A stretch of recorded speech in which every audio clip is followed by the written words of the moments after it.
Siro udah mundur udah tuh. pamit ya. Bahkan katanya, ini kan katanya nih, katanya dia akan ke Malut, katanya. Ya, dan akan lawan Malut main. Nah, ini kan seru nih. Tapi ini A1 ya mau ke Malut ya? A2 nih. Federasi juga harus mulai memanggil klub-klub untuk bisa tampil lebih bagus lagi di Asia. Karena level timnas kita nih rankingnya udah mulai naik nih. Ya, liganya belum. Tapi liganya justru disalip Kamboja. Ini kan jadi gimana ya? Malu ya. Kalau mereka tuan rumahnya kita main di Timur Tengah. Kan semuanya tim-tim Timur Tengah nih. Ya, hampir pasti lah ya. Hampir pasti. Repot loh. Benar. Ya, lawan tim-tim Timur Tengah berat juga itu. Iya. Berat, Pak. Tapi ya jujur paling berat lawan Qatar kalau gue boleh jujur. Tuh. Karena faktor beratnya? Itulah. Gue gak enak.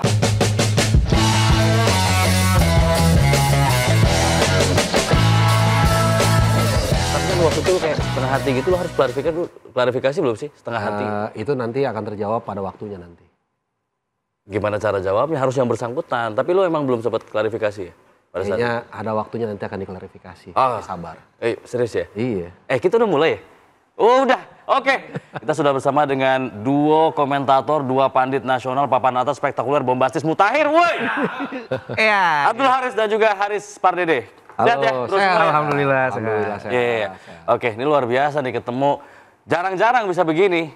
Karena ini alasan gue dipanggil Harpa.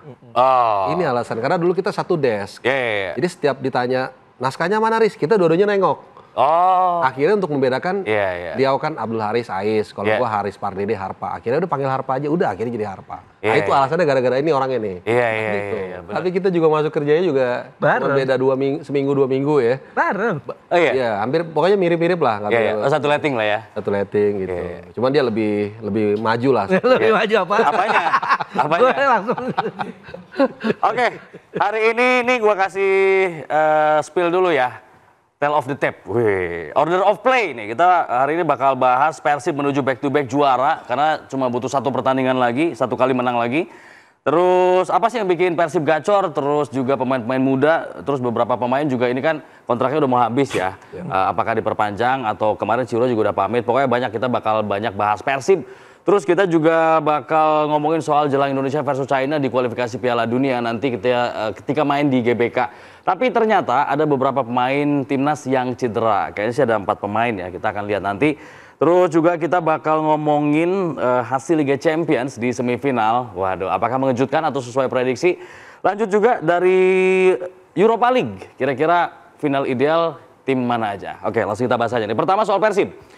Persib butuh satu kemenangan lagi, laga yang akan dihadapi adalah lawan Malut United. Waduh, ini timnya Abang ya? Bang Wes ya? Abang itu. Bang Wes ya? Oke, butuh satu kemenangan lagi. Sebenarnya butuh 2 poin sih ya, tapi kan nggak mungkin, nggak ada hasil 2 poin ya. Itu memang sesuai prediksi atau karena memang kemarin Persebaya ketahan, terus juga Dewa United sempat kalah juga? Jadi memang kalau gue pikir Persib ini memang tim yang paling konsisten lah musim ini. Paling stabil dan mereka hanya butuh 2 poin nanti di Ternate ya lawan Malut United. Kalau mereka menang otomatis mereka pastikan poin. Poin mereka nggak mungkin terkejar oleh Dewa United ataupun Persebaya yang jadi rival terdekat. Dan kenapa mereka bisa tampil konsisten di musim ini? Kalau gue pikir memang Persib ini tidak banyak berubah musim ini. Mereka paling pemain-pemain barunya bisa dihitung ya. Gustavo Franca, Kocijan, selebihnya pemain-pemain lama.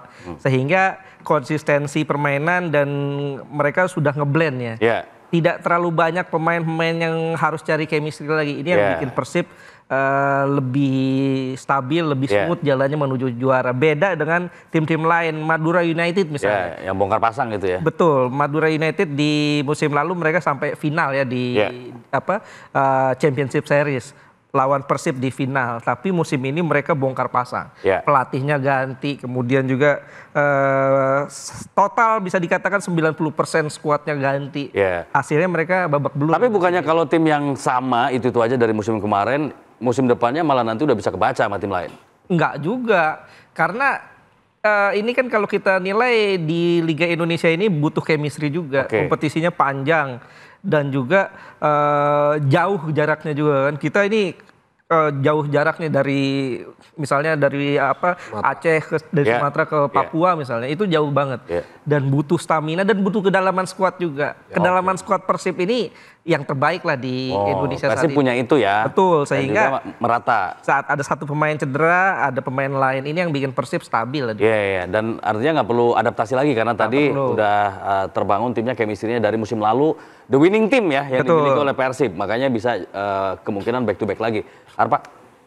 Ya, menarik mengulas keberhasilan Persib musim ini, walaupun memang belum firm mereka juara, tapi kalau kita sepakat hanya tinggal menunggu waktu.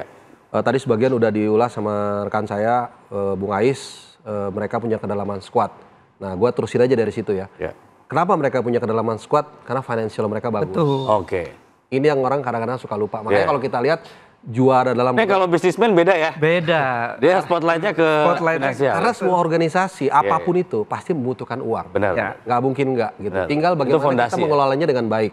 Makanya kalau kita lihat dalam beberapa tahun terakhir, klub-klub yang juara Liga 1 itu kan yang secara finansial kuat, Bali United dan juga Persib Bandung, ya tentu dengan platform yang berbeda. Ya, kalau kita lihat sedikit Bali United itu karena mereka punya bagaimana mereka punya manajemen keuangan, mengelola keuangan itu dengan instrumen-instrumen yang lain. Kalau Persib satu Jawa Barat itu 95% mungkin mendukung Persib dan itu bisa dimonetis dengan baik. That's why rekan saya tadi nggak sempat bilang tuh kalau kaos Persib itu kan banyak sponsornya ya, guys ya. Jadi itu menunjukkan bahwa exposure mereka tinggi dan dari situlah uang itu bisa memperdalam skuad mereka itu yang tadi dibilang jaraknya jauh, ada yang cedera, ada yang akumulasi, semua itu diatasi dengan baik.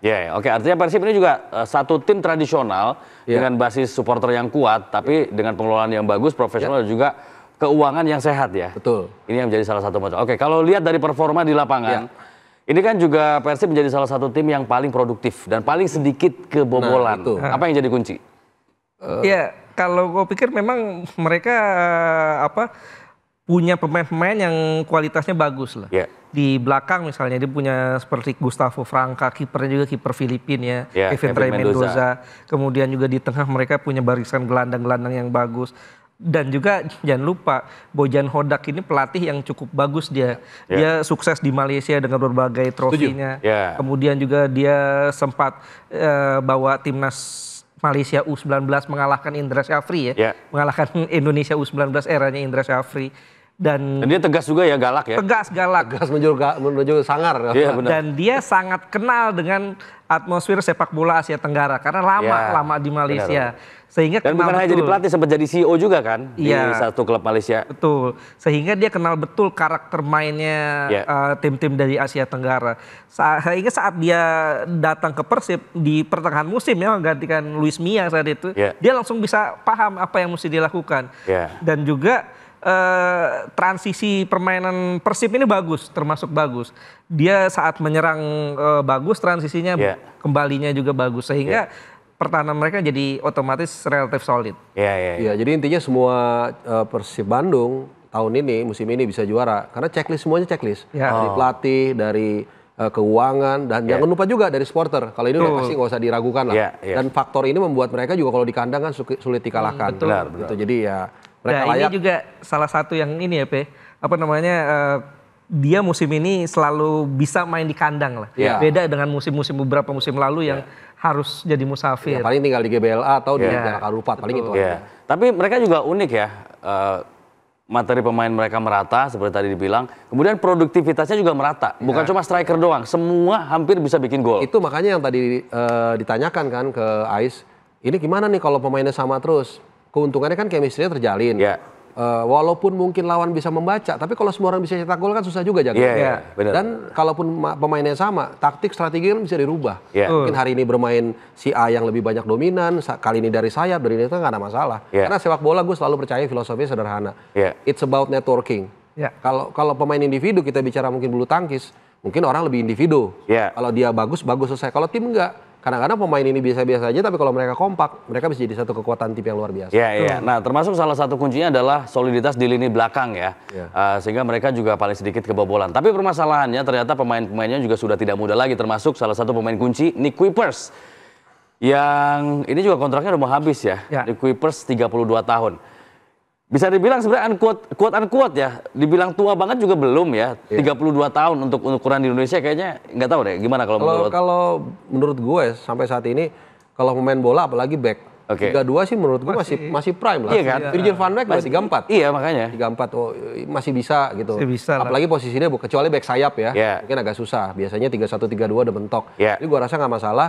Dan yang kedua juga sedikit karena tadi lu nyinggung soal kontrak, karena banyak banget nih katanya pemain Persib yang kontraknya akan habis tahun ini. Ya, terutama yang senior ya. Ciro ya. Terus kemarin Ciro udah mundur udah pamit ya. Bahkan katanya, ini kan katanya nih, katanya dia akan ke Malut, katanya.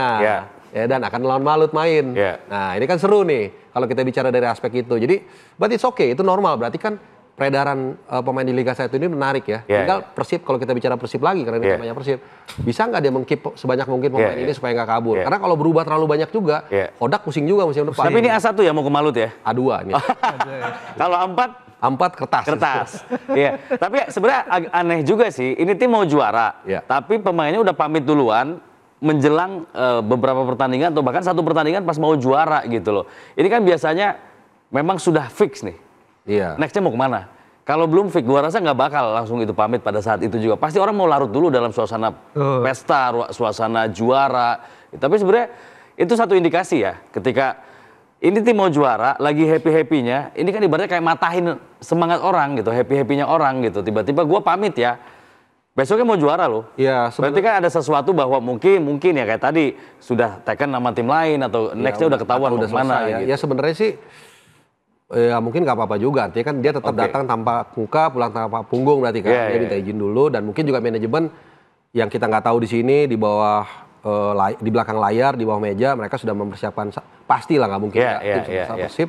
Jadi artinya mereka juga bisa langsung transisinya dengan positif juga. Jadi players come and go tapi Persib atau tim tetap di situ. Oke. Memang alasannya mungkin karena kontraknya habis di bulan ini ya. Iya, jadi karena kontraknya habis ya otomatis dia pamit gitu loh.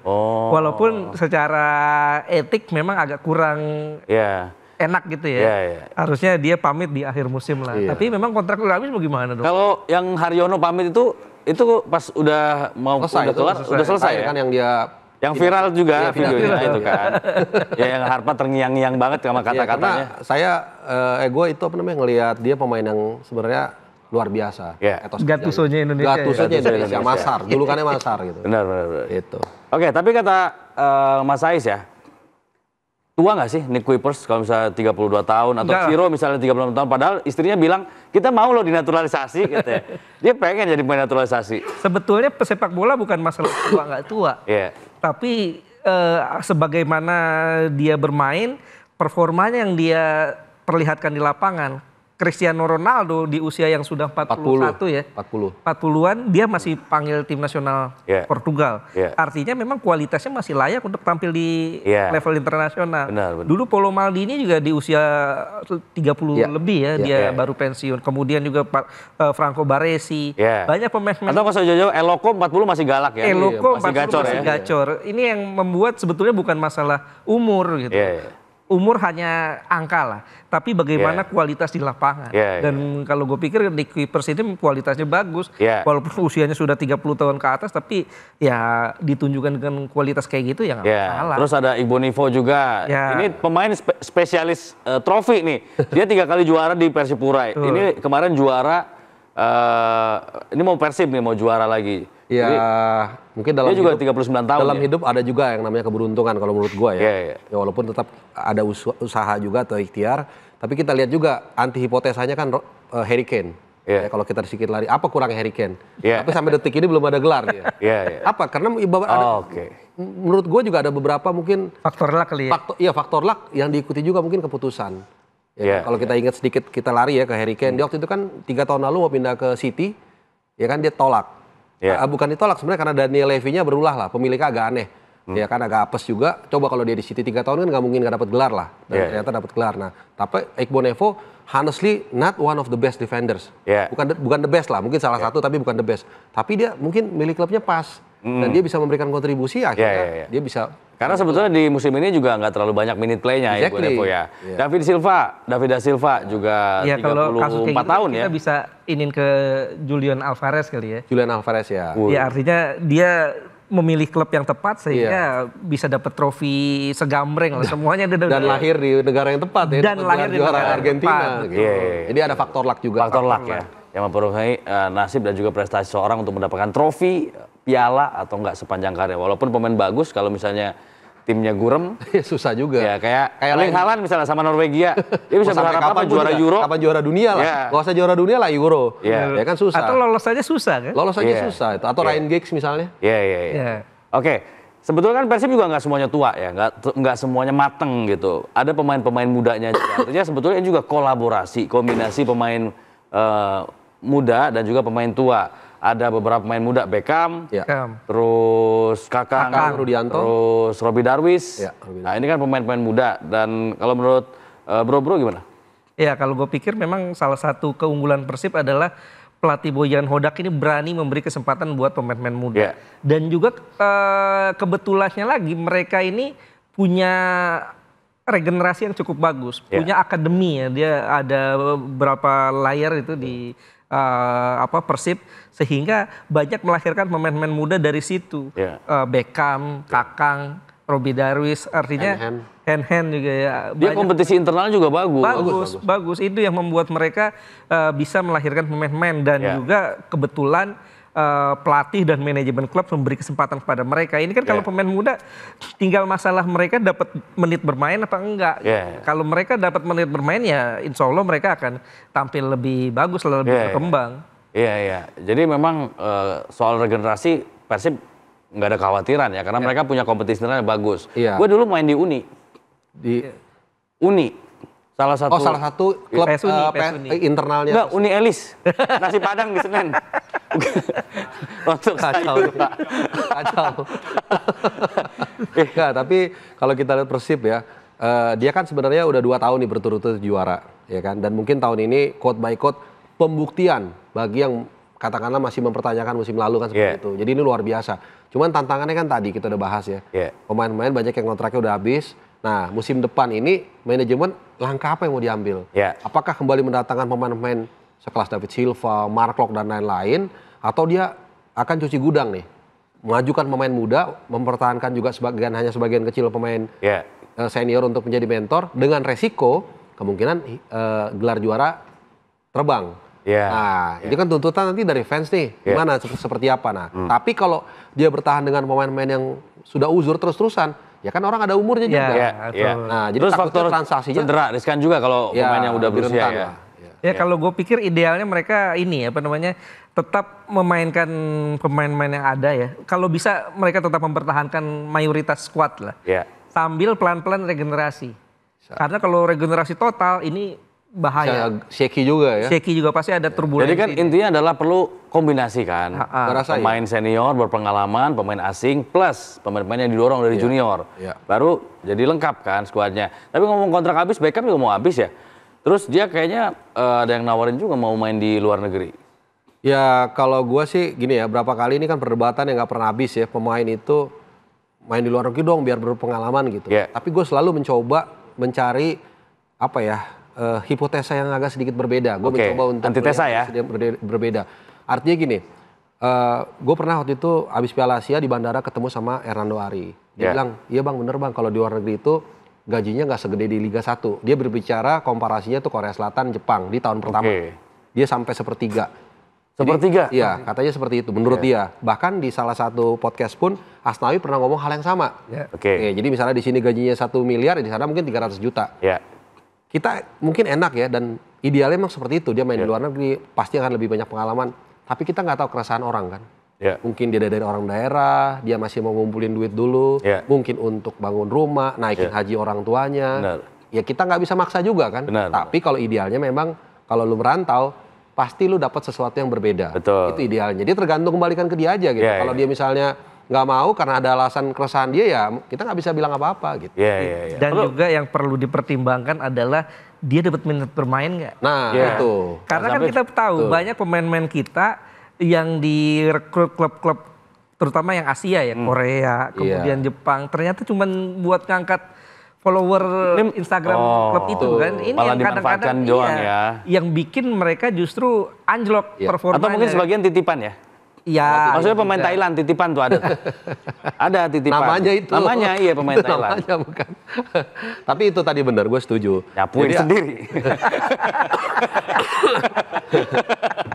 Jadi artinya kalau kita bicara pemain main di luar negeri, betul dapat minute play nggak? Iya. Takutnya kayak Pratama Arhan di Tokyo sama Verdy. di Suwon ya. Betul. Tuh, atau Sandy Walsh juga sekarang lagi berjuang. Sandy Walsh juga di Yokohama Marinos kan sudah berapa kali? 5 kali. 5 atau 6 kali nggak main Tapi sama kayak sekali. si Marcelino Ferdinand dia bilang dengan gua main di luar negeri, main di Inggris, mindset gua tuh jadi beda.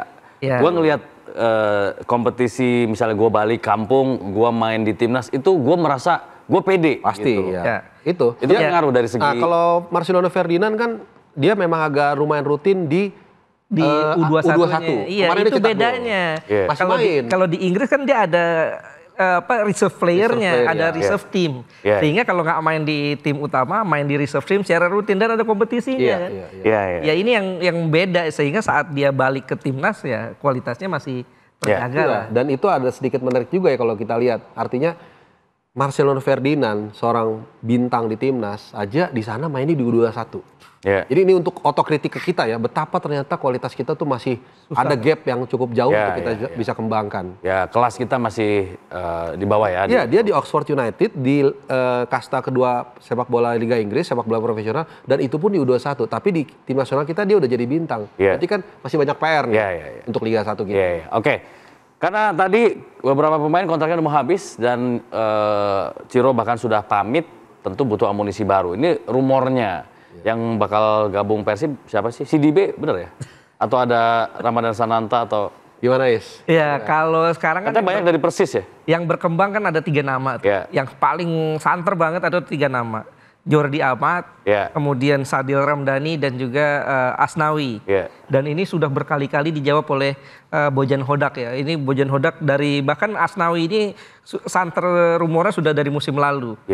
Tapi kalau Asnawi agak berat karena dia masih terikat kontrak di Port, kemudian juga dia menit bermainnya cukup jadi andalan di sana sehingga agak berat. Yang paling masuk akal Sadil. Sadil yang paling santer karena Sadil kontraknya kan habis nih di Sabah. Kemudian Jordi Amat. Sadil tapi nanti bakal gantiin siapa? Nanti bakal rame malah sama Beckham sama Febri Haryadi. Ciro bisa. Ciro ya. Dia kan suka dari sayap kan masuk.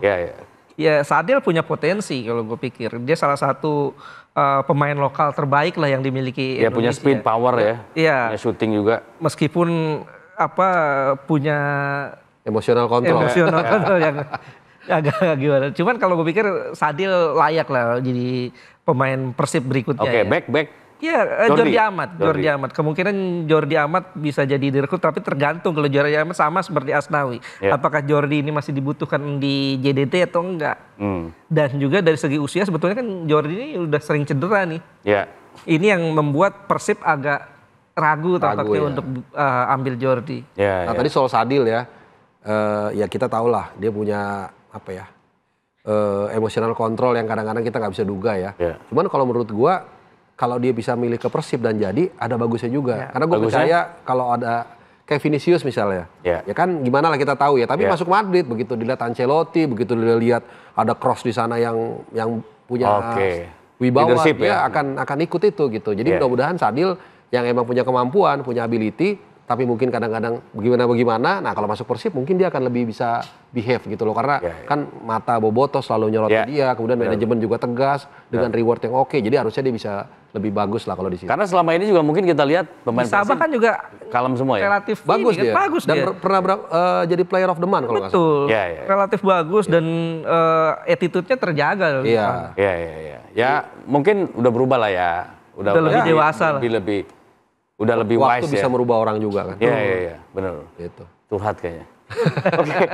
Nah, Persib di Liga 1 ini luar biasa ya. Musim lalu juara, musim ini hampir juara. Kalau besok berhasil mengalahkan Malut United, langkah Persib sebagai juara akan lebih cepat gitu ya. Tapi kemudian di AFC League 2 ini kurang ya. Kemarin kalau berkaca dari yang kemarin yang terakhir jadi juru kunci. Jadi juru kunci dengan cuma 1 kali menang ya, sisanya kalah ya. Iya, ini kan tergantung kalau gue lihat di FC Champions League 2 itu Persib start awalnya kurang maksimal ya. Oke. Iya, bahkan kalau gue pikir mereka agak dalam tanda kutip setengah hati ya. Oke. Ya walaupun di akhir-akhir akhirnya mereka ngebut. Ini yang terlihat bahwa mereka saat main di sana fighting spiritnya kurang, kemudian juga Boyan Hodak juga beberapa kali memainkan pemain-pemain mencadangkan pemain penting, sehingga ya gue pikir sayangnya akhirnya Persib tidak bisa bersaing di Liga itu, yang membuat salah satu imbasnya adalah kompetisi Liga 1 kita ini disalib oleh Kamboja ya, Liga Kamboja, sehingga kita nantinya nggak dapat tiket langsung ke FC Champions League tuh. Oke bro, tadi Ais bilang lu setengah hati gitu. Kalau gue full hatinya. Kalau gue lihat soal hati aja, soal kita mau menetapkan hati kita di kompetisi ini atau enggak. Karena kita sudah punya preferensi beberapa waktu lalu, mungkin 10 tahun yang lalu, ketika Persipura melangkah begitu jauh. Semifinal ya? Semifinal waktu itu. Dengan menurut gue ya komposisi 11-12 lah dengan Persib saat ini yang cukup bagus. Jadi harusnya ya Persib juga bisa melangkah yang cukup jauh juga. Cuman ketika mungkin tadi waktu offer kita sempat berbincang juga ngebahas itu kenapa sih kok kalau di Liga 1 semangat, kalau di ACL 2 kurang gitu. Ya mungkin tadi itu karena memang setengah hati. Mungkin kenapa nggak jadi prioritas ya? Kayaknya enggak. Nah alasannya kenapa yang kita bahas? Oh mungkin gara-gara hadiahnya kurang mungkin ya. Kedua gara-gara atau kurang prestisius. Ya atau karena mungkin kurang prestisius karena kan ada sebagian gengsinya mungkin kurang. Kalau Liga 1 kan ya terbaik di antara klub-klub di Indonesia kan. Kalau ini kan ngalahin tim Kamboja bukan apa bangganya. Apa rivalitasnya nggak ada gitu loh. Mungkin gara-gara itu. Dan ya mungkin ini juga jadi PR federasi mungkin ya untuk mencari solusi itu untuk diskusi bareng supaya klub-klub kita juga bisa compete dan akhirnya tadi jangan disalip sama malu dong. Sama Kamboja masa kita kalah. Bener, makanya ini kan ngaruh juga ke kualitas liga kita ya. Iya. Salah satu indikatornya adalah bagaimana prestasi klub-klub domestik di Liga 1 ini berbicara banyak di kompetisi Asia. Betul, karena ini pengaruhnya ujung-ujungnya ke timnas. Iya. Dengan kita jarang main di level Asia, pemain-pemain kita otomatis tingkat kompetitifnya jadi berkurang. Bandingkan dengan pemain-pemain lokalnya Thailand misalnya. Thailand itu punya 2 jatah langsung loh. 2 jatah otomatis. ACL Elite bahkan. FC Champions League Elite. Kemudian juga Malaysia ada jatah 1. Kemudian juga Vietnam ada. Indonesia jatahnya setengah. Harus lewat jalur playoff, itu pun ketemunya tim-tim Korea. Susah, berat. Dan di ACL 2 Indonesia sebetulnya kemarin punya jatah 1. Tapi karena Madura United di FC Challenge League ya gagal juara, akhirnya kita disalip Kamboja.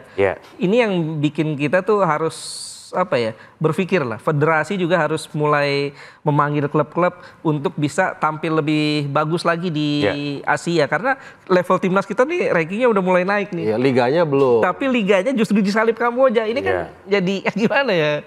Malu ya sebetulnya. Dan kalau liga kita rankingnya rendah, ini orang-orang asing ini kan jangan kita pikir udah tahu pasti Indonesia kan. Dia cuma tahu kayak Kamboja, Laos, Indonesia. Oh Indonesia di bawah Kamboja. Akhirnya apa? Dia malas main di kita yang bagus-bagus. Kalaupun mau main gajinya mintanya tinggi. Itu jadi banyak nih implikasinya. Agar para tim Liga 1 kita ketika main di ACL 1 atau ACL Elite itu serius. Padahal di kita juga jatah pemain aslinya banyak ya. Banyak. 6+2 kan. Iya. Nggak ngangkat juga ya. Ya mungkin belum ya. Ini kan baru tahun ini kan. Karena bukan prioritas tadi atau. Gua rasa itu bukan prioritas, sama mungkin hadiahnya juga kecil mungkin ya. Mungkin karena itu kan juga berpengaruh juga. Oke. Prediksi besok menang nih. Langsung juara besok. Berat. Dan menurut gua kalau bicara ideal nih, kalau kita posisikan sebagai bobotoh, mendingan nanti pas menangnya yang pas dia home. Tuan rumah. Kan lebih pas lagi. Tapi lebih berasa itu pun sebenarnya ngalahin Malut di Kiraha juga susah. Mereka lagi bagus loh. Kalau nggak salah 12 pertandingan tanpa terkalahkan. Dan para pemainnya juga lagi moncer semua, hampir semua moncer lah, termasuk Yakob Sayuri kan yang bisa dimainkan sebagai MC juga. Walaupun Persib juga bagus ya. Jadi mungkin imbang kali ya. Jadi mungkin imbang. Ya, gue pikir ada kemungkinan dia ini ya. Kalau dari segi kualitas tim, kedalaman skuad, Persib masih lebih di atas Malut ya. Berarti besok juara ya? Bisa jadi. Walaupun menangnya mungkin tipis ya. Oke. Kalau pemain yang kira-kira sebetulnya walaupun udah umur kepala 3, tapi masih perlu dipertahankan. Terus juga belum tua-tua banget gitu kira-kira. Di Persib? Iya, di Persib. Ya mungkin Mark Locke ya. Mark Locke, Nick Kuipers juga tetap ya. 32 belum tua lah. Belum tua lah. Jadi 2 pemain itu sih kalau menurut gua. David da Silva gua nggak tahu ya. David da Silva agak sering cedera ya. Cedera ya. Baru 32 ya. Ini 45 aja masih pada wah. Tapi gini bos, nego dengan David da Silva misalnya kan tergantung kontraknya juga. Mungkin sorry itu saya mungkin usianya sorry udah sekian lu cedera. Iya, biasanya kan kalau gitu. turun. Kalau nggak mau mungkin sebagai pelapis David da Silva masih dipertahankan juga. Iya. Biasanya kan gitu negonya kan. Udah paling ya kalau misalnya 32 ke atas tuh nilainya udah turun biasanya. Ya, kecuali Mohamed Salah ya. Itu malah naik gitu. Sama Ronaldo ya. Malah naik ya. Oh ya, disclaimer kita syutingnya sebelum pertandingan ya. Sehari sebelum pertandingan. Sehari sebelum pertandingan. Oke.